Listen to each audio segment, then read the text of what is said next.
નમસ્કાર દર્શક મિત્રો, બીએન ન્યૂઝમાં આપનું સ્વાગત છે। આપ નિહાળી રહ્યા છો બીએન ન્યૂઝ ઝઘડિયા। ભાજપના ઉમેદવાર મનસુખ વસાવા અને તેમના પત્નીએ રાજપીપળાથી છોટાઉદેપુર બેઠકના ઉમેદવારને મત આપ્યું હતું। ઇન્ડિયા ગઠબંધનના આપના ઉમેદવાર ચૈતર વસાવાએ દેડિયાપાડાના બોગસથી બે પત્નીઓ સાથે મતદાન કર્યું હતું। બાપના દિલીપ વસાવાએ ઝઘડિયાના ઘારોલી ખાતે મતદાન કર્યું હતું। આજે લોકસભાની ત્રીજા તબક્કાની ચૂંટણીના મતદાનનો દિવસ હોય ગુજરાતની લોકસભાની બેઠકો પર મતદાન યોજાયું હતું। મોટા રાજકીય પક્ષો સહિત નાના પક્ષોના તેમજ અપક્ષ ઉભા રહેલા ઉમેદવારના ભાવિ મતદાન મશીનોમાં સીલ થયા હતા। હાલ ઉનાળો પૂરબહારમાં વાતાવરણમાં ઉકળાટ ફેલાવી રહ્યું છે, છતાં આજે મતદાન દિવસે સવારે મતદાનની શરૂઆતના સમયથી જ લોકો લાઇનોમાં ઊભા રહી મતદાન કરતા નજરે પડ્યા હતા।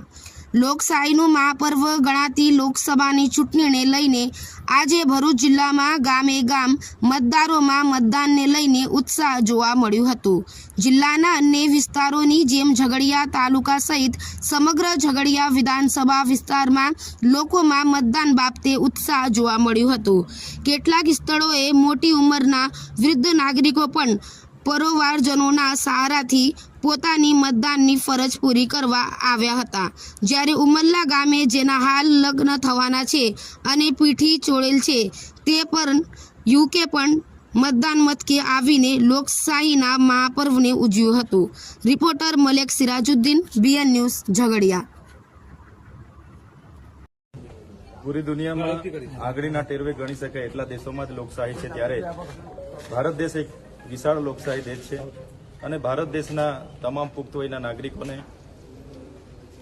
મતદાન કરવાનો અધિકાર મળ્યો છે। ત્યારે આજના દિવસે આપણી સૌની ફરજ અને જવાબદારી બને છે આપણા પરિવાર સાથે ઘરેથી પોતાના મતદાન બૂથ પર જઈને સૌ નાગરિકોએ મતદાન કરવું જોઈએ।